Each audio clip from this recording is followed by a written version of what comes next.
The flu season is upon us. Which type will we worry about this year? And what kind of shots will we be told to take? Remember the swine flu scare of 1976? That was the year the U.S. government told us all that swine flu could turn out to be a killer that could spread across the nation. And Washington decided that every man, woman, and child in the nation should get a shot to prevent a nationwide outbreak, a pandemic. Well, 46 million of us obediently took the shot. And now 4,000 Americans are claiming damages from Uncle Sam amounting to $3.5 billion because of what happened when they took that shot. By far the greatest number of the claims, 2/3 of them, are for neurological damage or even death, allegedly triggered by the flu shot. We pick up the story back in 1976 when the threat posed by the swine flu virus seemed very real indeed. This virus was the cause of a pandemic in 1918 and 1919 that resulted in over 500,000 deaths in the United States, as well as 20 million deaths around the world. See how easy it is to... Thus, the U.S. government's publicity machine was cranked into action to urge all America to protect itself against the swine flu menace. Influenza is serious business. During major flu epidemics, millions of people are sick and thousands die. Well, this year you can get protection. The vaccines are safe, easy to take, and they can protect you against flu. So roll up your sleeve. Protect yourself. One of those who did roll up her sleeve was Judy Roberts. She was perfectly healthy, an active woman, when in November of 1976, she took her shot. 2 weeks later, she says, she began to feel a numbness starting up her legs. I joked about it at that time. I said I'll be numb to the knees by Friday if this keeps up. By the following week, I was totally paralyzed. So completely paralyzed, in fact, that they had to operate on her to enable her to breathe. And for 6 months, Judy Roberts was a quadriplegic. The diagnosis? A neurological disorder called Guillain-Barré syndrome, GBS for short. These neurological diseases are little understood. They affect people in different ways. As you can see in these home movies taken by a friend, Judy Roberts' paralysis confined her mostly to a wheelchair for over a year. But this disease can even kill. Indeed, there are 300 claims now pending from the families of GBS victims who died, allegedly as a result of the swine flu shot. In other GBS victims, the crippling effects diminish and all but disappear. But for Judy Roberts, progress back to good health has been painful and partial. Now, I noticed that your smile, Judy, is a little bit constricted. Yes, it is. Is it different from what it used to be? Very different. I have a greatly decreased mobility in my lips. And I can't drink through a straw on the right-hand side. I can't blow out birthday candles. I don't whistle anymore, for which my husband is grateful. It may be a little difficult for you to answer this question, but have you recovered as much as you are going to recover? Yes, this is it. So you will now have a legacy of braces on your legs for the rest of your life? Yes, the weakness in my hands will stay and the leg braces will stay. So Judy Roberts and her husband have filed a claim against the U.S. government. They're asking $12 million, though they don't expect to get nearly that much. Judy, why did you take the flu shot? I'd never taken any other flu shots, but I felt like this was going to be a major epidemic. And the only way to prevent a major epidemic of a really deadly variety of flu was for everybody to be immunized. Where did this so-called deadly variety of flu, where did it first hit back in 1976? It began right here at Fort Dix in New Jersey in January of that year when a number of recruits began to complain of respiratory ailments, something like the common cold. An Army doctor here sent samples of their throat cultures to the New Jersey Public Health Lab to find out just what kind of bug was going around here. One of those samples was from a Private David Lewis who had left his sickbed to go on a forced march. Private Lewis had collapsed on that march, and his sergeant had revived him by mouth-to-mouth resuscitation. But the sergeant showed no signs of illness. A few days later, Private Lewis died. If this disease is so potentially fatal that it's going to kill a young, healthy man, a middle-aged school teacher doesn't have a prayer.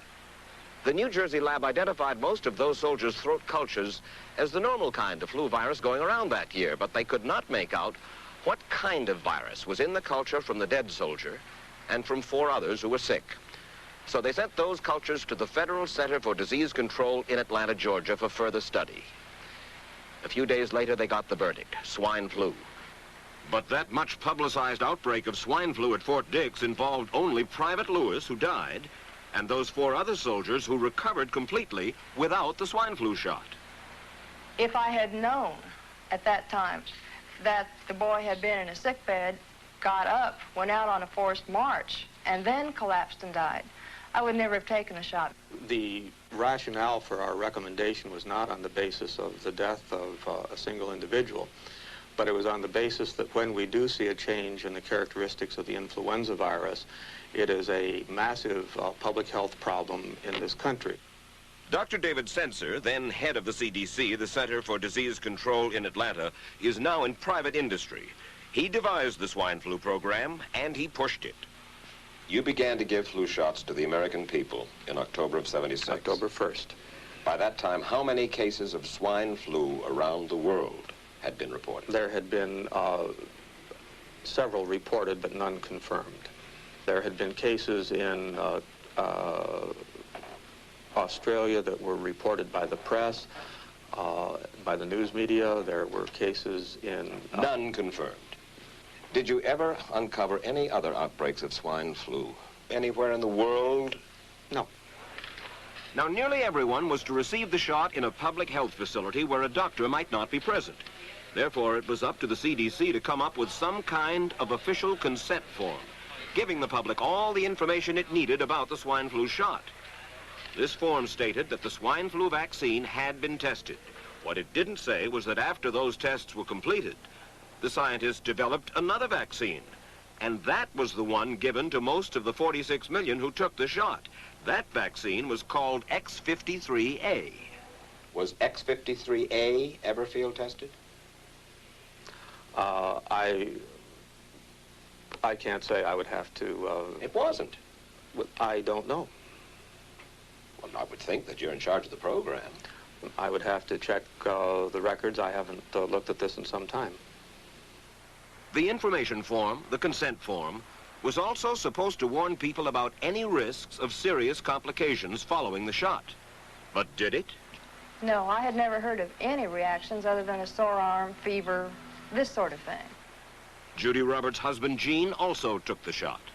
Yes, I looked at that document. I signed it. Nothing on there said I was going to have a heart attack or I get Guillain-Barré, which I never heard of. What if people from the government, from the Center for Disease Control, what if they had indeed known about it? What would be your feeling? They should have told us. Did anyone ever come to you and say, you know something, fellas? There's the possibility of neurological damage if you get into a mass immunization program? No. No one ever did? No. Do you know Michael Hatwick? Yes. Mm-hmm. Dr. Michael Hatwick directed the surveillance team for the swine flu program at the CDC. His job was to find out what possible complications could arise from taking the shot and to report his findings to those in charge. Did you know ahead of time, Dr. Hatwick, that there had been case reports of neurological disorders, neurological illness, apparently associated with the injection of influenza vaccine? Absolutely. You did? Yes. How'd you know that? By review of the literature. So you told your superiors, the men in charge of the swine flu immunization program, about the possibility of neurological disorders? Absolutely. What would you say if I told you that your superiors say that you never told them about the possibility of neurological complications? That's nonsense. I can't believe that they would say that they did not know that there were neurological illnesses associated with influenza vaccination. That simply is not true. We did know that. I've said that Dr. Hatwick had never told me of his feelings on this subject. Then he's lying. I guess you would have to make that assumption. Then why does this report from your own agency, dated July 1976, list neurological complications as a possibility? I think the consensus of the scientific community was that the evidence relating neurologic disorders to influenza immunization was such that they did not feel that this association was a real one. You didn't feel it was necessary to tell American people that information? I think that over the years we have tried to inform the American people as fully as possible. As part of informing Americans about the swine flu threat, Dr. Sensor's CDC also helped create the advertising to get the public to take the shot. Let me read to you from one of your own agency's memos planning the campaign to urge Americans to take the shot. The swine flu vaccine has been taken by many important persons, he wrote. Example, President Ford, Henry Kissinger, Elton John, Muhammad Ali, Mary Tyler Moore, Rudolph Nureyev, Walter Cronkite, Ralph Nader, Edward Kennedy, etc., etc. True? I'm not familiar with that particular piece of paper, but I do know that at least of that group, President Ford did take the vaccination. Did you talk to these people beforehand to find out if they planned to take the shot? I did not know. Did anybody? I do not know. Did you get permission to use their names in your campaign? I do not know. Mary, did you take a swine flu shot? No, I did not. Did you give them permission to use your name saying that you had or were going to? Absolutely not. Never did. Did you ask your own doctor about taking the swine flu shot? Yes, and at the time he thought it might be a good idea. But I resisted it because I was leery of having the symptoms that sometimes go with that kind of inoculation. So you didn't? No, I didn't. Have you spoken to your doctor since? Yes. And? He's delighted that I didn't take that shot. You're in charge. Somebody's in charge. There are... This is your advertising strategy that I have a copy of here. Who's it signed by? This one is unsigned. But you'll acknowledge that it was your baby, so to speak. It could have been from Department of Health, Education, and Welfare. It could be from CDC. I don't know. I'll be happy to take responsibility for it. It's been 3 years now since you fell ill with GBS, right? Right. Has the federal government, in your estimation, played fair with you about your claim? No, I don't think so. It seems to be dragging on and on and on, and really no end in sight that I can see at this point. With respect to the cases of Guillain-Barré, allegedly... Former Secretary of HEW Joseph Califano, too, was disturbed that there was no end in sight. So a year and a half ago, he promised that Uncle Sam would cut the bureaucratic red tape for victims suffering from GBS and would pay up quickly. We shouldn't hold them to an impossible or too difficult standard of proving that they were hurt. Even if we pay a few people a few $1,000s that might not have deserved it, I think justice requires that we promptly pay those people who do deserve it. Who's making the decision to be so hard-nosed about settling? Well, I assume the Justice Department is. Griffin Bell before he left? Well, the Justice Department agreed to the statement I made. It was cleared word for word with the lawyers in the Justice Department by my HEW lawyers. And that statement said, in effect? That statement said that we should pay Guillain-Barré claims without regard to whether the federal government was negligent if they resulted from the swine flu shot. I think the government knows it's wrong. If it drags out long enough, that people will just give up. Let it go. I am a little more adamant in my thoughts than my wife is, because I told Judy to take the shot. She wasn't going to take it, and she never had shots, and I'm mad with my government because they knew the facts, but they didn't release those facts because if they had released them, the people wouldn't have taken it. And they can come out tomorrow and tell me there's going to be an epidemic, and they can drop off like flies next to me. I will not take another shot that my government tells me to take. Meantime, Judy Roberts and some 4,000 others like her are still waiting for their day in court.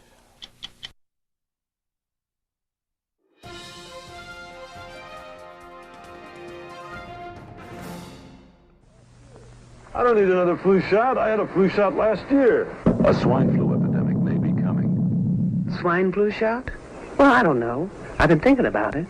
It could make you very sick. Swine flu? Man, I'm too fast to let it catch me. You'll want to be protected. I'm the healthiest 55-year-old you ever seen. Hey, I play golf every weekend. Get a shot of protection. The swine flu shot. Joe brought it home from the office. He gave it to Betty and one of his kids. and to Betty's mother. But Betty's mother went back to California the next day. On her way to the airport, she gave it to a cab driver, a ticket agent, and one of the charming stewardesses. At school, Joe's kid gave it to some other kids, and Mrs. Merrill got it and gave it to her husband. In California, Betty's mother gave it to her best friend, Dottie, but Dottie had a heart condition and she died. But before she died, Dottie gave it to her girlfriend, the mailman, the paper boy, and the vet when she went to pick up her chihuahua. If a swine flu epidemic comes, this is how it could spread. You'll want to be protected, especially if you're elderly or chronically ill. Get a shot of protection, the swine flu shot.